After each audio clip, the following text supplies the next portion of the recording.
ಹೃದಯದಲ್ಲಿ ಏನಿದು ನದಿಯನ್ನು ಓಡಿದೆ, ಹೃದಯದಲ್ಲಿ ಏನಿದು ನದಿಯನ್ನು.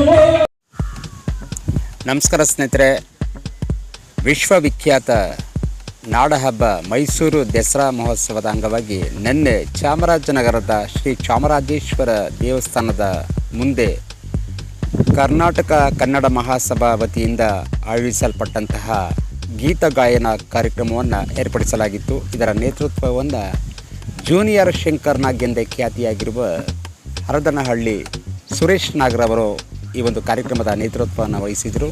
ಇಲ್ಲಿ ಅದ್ಭುತವಾದಂತಹ ಗೀತ ಗಾಯನವನ್ನು ಹಾಡುವುದರ ಮುಖಾಂತರವಾಗಿ ಎಲ್ಲ ಗಾಯಕ ಗಾಯಕಿಯರು ಭಾಗವಹಿಸಿದರು. ಅದರಲ್ಲೂ ಮುಖ್ಯವಾಗಿ ನಮ್ಮ ಗುಂಡ್ಲುಪೇಟೆಯ ಪ್ರಸಿದ್ಧ ಗಾಯಕರು ಹಾಗೂ KB ಇಂಜಿನಿಯರ್ ಆಗಿರ್ತಕ್ಕಂತಹ, ಹಾಗೆ ಇವರಿಗೆ ಕರ್ನಾಟಕ ನಾಡರತ್ನ ಪ್ರಶಸ್ತಿಯನ್ನು ಕೂಡ ಗೌರವಿಸಿದ್ದಾರೆ ಹಲವಾರು ಸಂಘ ಸಂಸ್ಥೆಗಳು. ಹಾಗಾಗಿ ಇಲ್ಲಿ ನಿನ್ನೆ ಒಂದು ಅದ್ಭುತವಾದಂತಹ ಗೀತ ಗಾಯನ ಕಾರ್ಯಕ್ರಮ ನಡೀತು. ಇದರಲ್ಲಿ ಯಾರೇ ನೀನು ರೋಜಾ ಹೂವೆ ಅಂತಕ್ಕಂತಹ ರವಿಚಂದ್ರನ್ ಹಾಡಿಗೆ ಅಲ್ಲಿರ್ತಕ್ಕಂತಹ ಪ್ರೇಕ್ಷಕರು, ಕಲಾಭಿಮಾನಿಗಳು ಎಲ್ಲರೂ ಕೂಡ ಆ ಒಂದು ಹಾಡಿಗೆ ಒಂದು ಸ್ಟೆಪ್ಪನ್ನು ಹಾಕುವುದರ ಮುಖಾಂತರವಾಗಿ, ಚಪ್ಪಾಳೆ ಹಾಕುವುದರ ಮುಖಾಂತರವಾಗಿ ಇವರನ್ನು ಮತ್ತಷ್ಟು ಒಂದು ಹಾಡಿನ ಹುಮ್ಮಸ್ಸಿಗೆ ತರುವ ನಿಟ್ಟಿನಲ್ಲಿ ಎಲ್ಲರೂ ಕೂಡ ಆ ಒಂದು ಸಭೆ ತುಂಬಿ ತೊಡಗ್ತಾಯಿತ್ತು ಸ್ನೇಹಿತರೆ. ಹಾಗಾಗಿ KB ಮಯೂರ್ ಅವರು ನಿಜವಾಗ್ಲೂ ಕೂಡ ಮೂಲತಃ ಅವರು KB ಇಂಜಿನಿಯರ್ ಆಗಿದ್ದಾರೆ ವೃತ್ತಿಯಲ್ಲಿ. ಹಾಗಾಗಿ ಪ್ರವೃತ್ತಿಯಲ್ಲಿ ಒಂದು ಗಾಯನವನ್ನು ತಮ್ಮ ಉಸಿರನ್ನಾಗಿ ಮಾಡಿಕೊಂಡು ಕರ್ನಾಟಕದ ಹಲವಾರು ಜಿಲ್ಲೆಗಳಲ್ಲಿ ಇವರು ಕಾರ್ಯಕ್ರಮವನ್ನು ನೀಡಿರ್ತಾರೆ.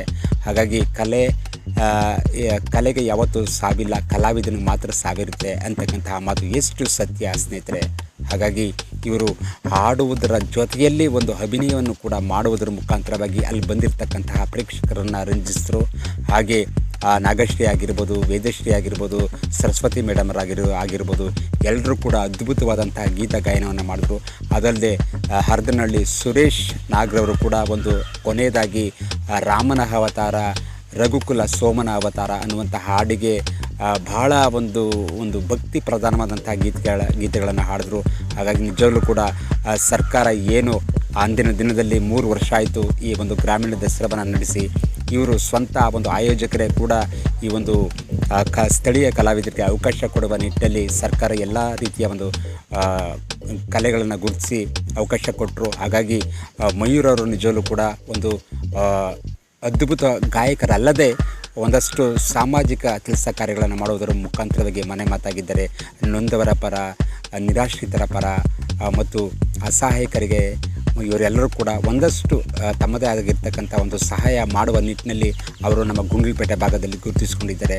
ಇವರ ಅದ್ಭುತವಾದಂತಹ ಕಂಚಿನ ಕಂಠದ ಮೂಲಕ ಒಂದು ಸುಶ್ರಾವ್ಯವಾಗಿ ಹಾಡುವುದರ ಮುಖಾಂತರವಾಗಿ ಜನಗಳನ್ನು ರಂಜಿಸೋದ್ರಲ್ಲಿ ಪ್ರಮುಖರು ಅಂತ ಹೇಳ್ಬೋದು. ಹಾಗಾಗಿ ಇವರ ಒಂದು ಕಲಾ ಸೇವೆ ತಾಯಿ ಚಾಮುಂಡೇಶ್ವರಿ ಇವರನ್ನು ಮತ್ತು ಇವರನ್ನ ಕುಟುಂಬದವ್ರನ್ನ ಹೇರಳವಾಗಿ ಆಶೀರ್ವದಿಸಲಿ, ಸಕಲ ಸಂಪತ್ತನ್ನು ಕೊಟ್ಟು ಇವರನ್ನು ಇನ್ನೂ ಒಂದು ಕಲಾಕ್ಷೇತ್ರದಲ್ಲಿ ಇವರು ಇನ್ನೂ ಕೂಡ ಮುಂದುವರಿಲಿ ಅಂತಕ್ಕಂಥದ್ದು ನಮ್ಮ ಆಶಯ. ಹಾಗಾಗಿ ಅಲ್ಲಿ ಬಂದಿರತಕ್ಕಂಥ ಎಲ್ಲ ಒಂದು ಕಲಾಭಿಮಾನಿಗಳು, ಪ್ರೇಕ್ಷಕರು ಒಂದು ಚಪ್ಪಾಳೆ ಹಾಕುವುದರ ಮುಖಾಂತರವಾಗಿ ಮನರಂಜಿಸಿದ್ರು. ನಿಜಲ್ಲೂ ಕೂಡ ನಮಗಂತೂ ನಿನ್ನೆ ರಾತ್ರಿ ನಡೀತಕ್ಕಂತಹ ಒಂದು ಕಾರ್ಯಕ್ರಮ ಅದ್ಧೂರಿಯಾಗಿತ್ತು ಅಂತಕ್ಕಂಥ ಮಾತನ್ನ ಹೇಳ್ತಾ, ಹಾಗೆ ಸ್ನೇಹಿತರೆ ಇನ್ನೂ ಯಾರೆಲ್ಲ ನನ್ನ ಚಾನಲ್ನ ಸಬ್ಸ್ಕ್ರೈಬ್ ಮಾಡಲು ಪ್ಲೀಸ್ ದಯವಿಟ್ಟು ಸಬ್ಸ್ಕ್ರೈಬ್ ಮಾಡ್ಕೊಳ್ಳಿ.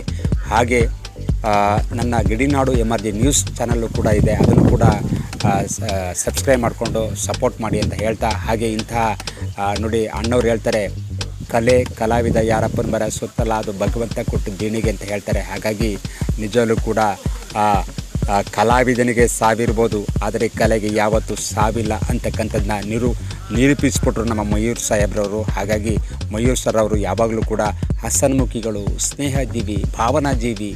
ಹಾಗಾಗಿ ಇವರು ಯಾರೇ ಬಂದರೂ ಒಂದು ನಗುಮುಖದಿಂದ, ಒಂದು ಮಂದಹಾಸದಿಂದ ಮಾತಾಡಿಸ್ತಕ್ಕಂಥದ್ದು, ಹಾಡನ್ನು ಹಾಡೋದ್ರು ಕೂಡ ಒಂದು ಜನಗಳನ್ನು ಆಕರ್ಷಣೆ ಮಾಡುವ ನಿಟ್ಟಿನಲ್ಲಿ ಇವರು ಅದ್ಭುತವಾಗಿ ಗೀತ ಗಾಯನವನ್ನು ಮಾಡ್ತಾ ಇರ್ತಾರೆ. ಹಾಗಾಗಿ ಇವರನ್ನು ಹರಸಿ, ಆಶೀರ್ವದಿಸಿ, ಪ್ರೋತ್ಸಾಹಿಸಿ, ಹಾಗೆ ಇನ್ನೂ ಕೂಡ ಅನೇಕ ಕಾರ್ಯಕ್ರಮಗಳ ಮುಖಾಂತರ ಇವರು ತಮ್ಮದೇ ಆದಂತಹ ಒಂದು ಛಾಪನ್ನು ಮೂಡಿಸಿರ್ತಾರೆ. ನಿಜವಲ್ಲೂ ಕೂಡ ಇವರು ಒಂದು ಕಲೆ ಹಲವಾರು ಒಂದು ಪ್ರಶಸ್ತಿಗಳು, ಸಂಘ ಸಂಸ್ಥೆಗಳು ಇವನ್ನ ಗುರುತಿಸಿ ಬಹುಮಾನಗಳನ್ನು ನೀಡುತ್ತಾರೆ. ಹಾಗಾಗಿ ಕೊನೆಯದಾಗಿ ಸುರೇಶ್ ನಾಗರ್ ಅವರ ಒಂದು ಸನ್ಮಾನದ ಮಾಡುವಂಥ ನಿಟ್ಟಿನಲ್ಲಿ ಅಲ್ಲಿರ್ತಕ್ಕಂಥ ಎಲ್ಲ ಗಾಯಕರು ಕೂಡ ಒಂದು ಪ್ರಮಾಣ ಪತ್ರವನ್ನು ಕೊಟ್ಟು ಈ ಒಂದು ಕಾರ್ಯಕ್ರಮಕ್ಕೆ ಮೆರುಗು ತಂದರು ಅಂತ ಹೇಳೋಕ್ಕೆ ಇಷ್ಟಪಡ್ತೀನಿ. ಹಾಗಾಗಿ ಎಲ್ಲರೂ